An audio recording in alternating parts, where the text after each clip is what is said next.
శ్రావణమాసం మహత్యంలో మంగళగౌరి వ్రతం 7వ అధ్యాయం చదువుతున్నానండి. ఈశ్వరుడు చెప్తున్నాడు, ఓ సనత్కుమార, శ్రావణ మంగళవారము వ్రత మహత్యాన్ని చెప్తున్నాను. అది ఆచరించడం వల్ల వైధవ్యం అనేది ఉండదు. వివాహం అయ్యాక 5 సంవత్సరాలు ఈ వ్రతాన్ని ఆచరించాలి. సకల పాపనాశనకరి అయిన ఈ వ్రతానికి మంగళగౌరి వ్రతము అని పేరు. వివాహానంతరము వచ్చే మొదటి శ్రావణ మంగళవారము నాడు పువ్వులతో మండపాన్ని ఏర్పరిచి దానికి అరటి స్తంభాలు ఏర్పరిచి అనేక రకాల పండ్లతో మెరిసే వస్త్రాలతో దానిని అలంకరించి అక్కడ బంగారంతో చేయబడిన గౌరీ ప్రతిమను ఉంచాలి. లేదా వారి శక్తి కొలది ఏ ధాతువుతో చేసినదైనా పెట్టవచ్చు. 16 ఉపచారాలు ఆచరించాలి. 16 ద్వార దళములు, 16 ఆపమార్గ దళాలు, 16 బియ్యపు గింజలు, 16 శనగలు దళములతో మంగళగౌరిని పూజ చేయాలి. 16 దీపాలతో 16 దీపాలలో ఒత్తులు వేసి వెలిగించాలి. దధ్యాన్నము పెరుగన్నం నైవేద్యంగా పెట్టి గౌరీదేవికి సమీపంలో ఒక రాతిని మట్టితో చేసిన బంతి వంటి దాన్ని ఉంచాలి. అలా 5 సంవత్సరాలు చేసి తర్వాత ఉద్యాపన చేయాలి. వారి సామర్థ్యాన్ని అనుసరించి అమ్మవారి మూర్తిని తయారు చేయించి బంగారము లేదా మరేదైనా ధాతువుతో చేసిన కలశాలలో బియ్యము నిండగా పోసి దానిపై రైకను చీర పెట్టి వాటిపైన గౌరీదేవి ప్రతిమను పెట్టాలి. దీనిని సమీపంలో రాతిని మట్టిని గోళాకారంగా చేసి దేనిని ఉంచి వాయనము ఇవ్వాలి. ప్రయత్నపూర్వకంగా 16 మంది సువాసనులకు భోజనం పెట్టాలి. ఈ విధంగా ఆచరిస్తే 7 జన్మల వరకు సౌభాగ్యవంతులయ్యి పుత్రపౌత్రాలతోనూ సకల సౌభాగ్యములతోనూ వర్ధిల్లుతారు. వ్రతకథ. పూర్వకాలము కురుదేశంలో శృతకీర్తి అనే రాజు ఉండేవాడు. ఆ రాజు వేదవేత్త కీర్తిమంతుడు శత్రుజయునుడు. 64 కళలతో నేర్పురి ధన్యహృదయ్ విశారదుడు. ఒక సంతాన ప్రాప్తి తప్ప సకల ఐశ్వర్యములు అతని వద్ద ఉన్నాయి. సంతానం లేమి దుఃఖుడైన సంతాన ప్రాప్తి కొరకు అమ్మవారి కై ఘోర తపస్సు చేశాడు. అమ్మవారు ప్రత్యక్షమయ్యి సకల గుణవంతులు అయిన 16 ఏళ్ళు మాత్రమే జీవించి పుత్రుడు కావాలా లేదా రూపు విద్య విహీనుడైన చిరంజీవి పుత్రుడులా కావాలా అని అడిగింది. దానికి రాజు భార్యతో కూడా కలిసి ఆలోచించి 16 ఏళ్ళు జీవించినా పర్వాలేదు, కానీ సర్వలక్షణ సంపన్నుడై గుణవంతుడైన అప్పుడే పుత్రుడు కావాలని ఆచరించాడు. అప్పుడు అమ్మవారు దేవాలయంలో మామిడి చెట్టుకున్న ఒక మామిడి పండును రాణి చేత చెందిపించమని చెప్పి అదృశ్యమైంది. అలా తిన్న రాణికి 10వ మాసంలో అందమైన పుత్రుడు పుట్టాడు.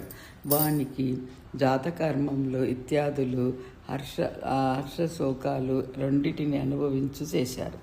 పుత్రునికి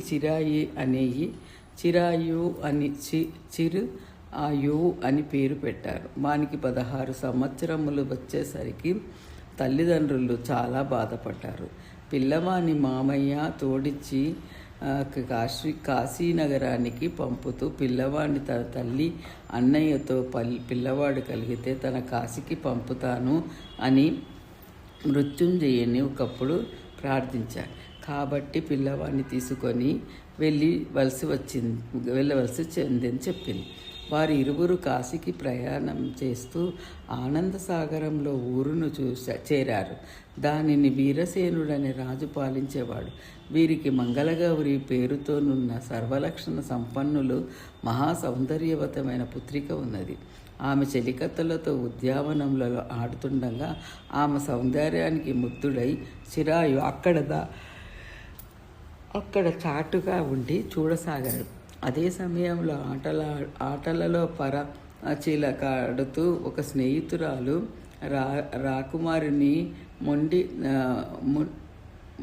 రాకుమారిని ముండా అని తిట్టింది.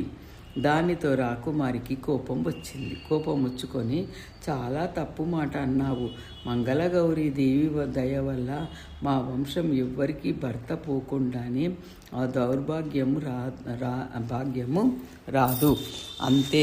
అంతా కాకుండా గౌరీదేవి వరప్రసాదం వల్ల నా చేత ఎవరినైనా అక్షంతులు వేసినా చాలు, వారు అల్పాయుషులయ్యి ఆయుష్మంతులు అవుతారు అని చెప్పి వారి నివాసాలకు వెళ్ళిపోయారు. బహిర్యక దేశానికి రాజైన దృఢధర్ముని పుత్రుని సుకేతువు అని అతనితో అదే రోజు యువరానికి వివాహం నిశ్చయమైంది. కానీ సుకేతుడు విద్యాహీనుడు, కురిపియే కాక మరెన్నో ఉన్నవాడు. సుకేతుడితో వస్తూ ఈ విషయాన్ని తెలుసుకున్న వారు మంగళగౌరికి ఎవరైనా మరొక వ్యక్తితో ముందుగా పెళ్లి చేస్తే తర్వాత సుకేతువు వచ్చి తప్పించుకోవచ్చును అని ఆలోచించి ఉత్తమమైన వరుని కోసము వెతుకుతూ చిరాయు ఉన్న ప్రదేశానికి వచ్చి అతనిని మంగళగౌరిని వివాహ మాడవలసిందిగా కోరారు. అంతకుముందే చిరాయు మేనమామ కూడా మంగళగౌరి మాటలు విన్నవల్ల ఆమెను వివాహం ఆడితే చిరాయు దీర్ఘాయుష్మంతుడవుతాడని ధైర్యంతో వెంటనే ఒప్పుకున్నాడు.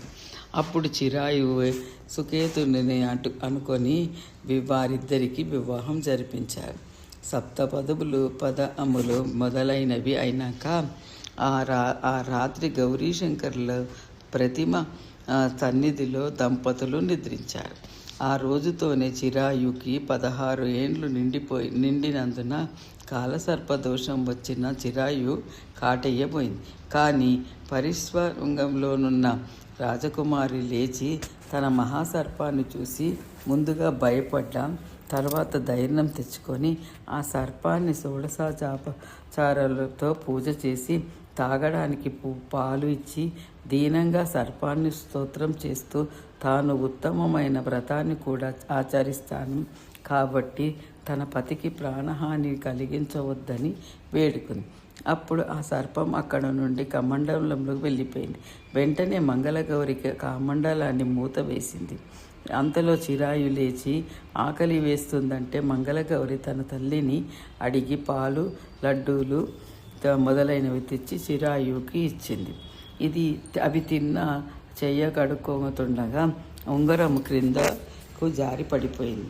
కమండలంలో తీసుకొని దూరంగా వెళ్ళి పాము విడిచిపెట్టవద్దామనుకొని రాజుగారి రాకుమారి వెళ్తుండగా కమండలంలో నుండి ఒక రత్నాల హారము జారుతూ కనపడింది. దానిని తీసుకొని ధరించింది. ఇంతలో చిరాయు మేనమామ వచ్చి చిరాయును తీసుకొని వెళ్ళిపోయారు. కాసేపటైనాక సుకేతుడు మరివారంతో వివాహానికి రాజకుమారి అతని నా భర్త కాదు, నా భర్త గుర్తులు చెప్తాను. తన చేతికి నవరత్నాల పొదిగిన ఉంగరం ఉంటుంది.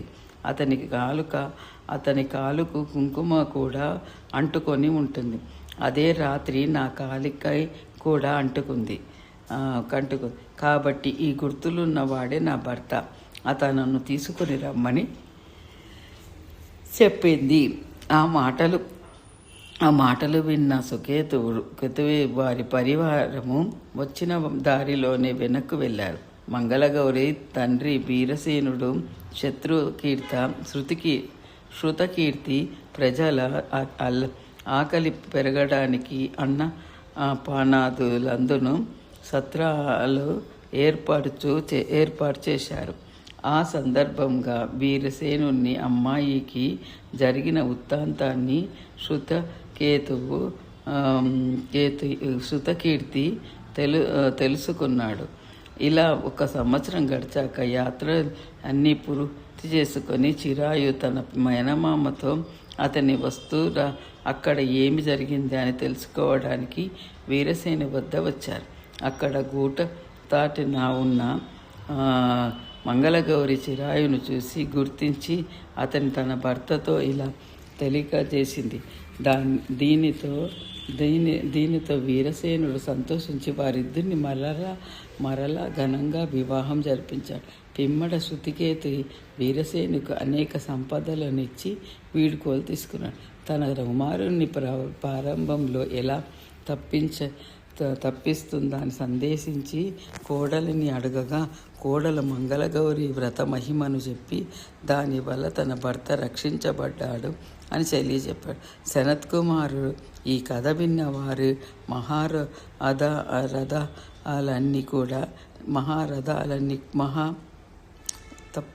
సనత్కుమారు ఈ కథ విన్నవారు మనోరథాలన్నీ కూడా నెరవేరుతాయి. ఇందులో సందేహం లేదు.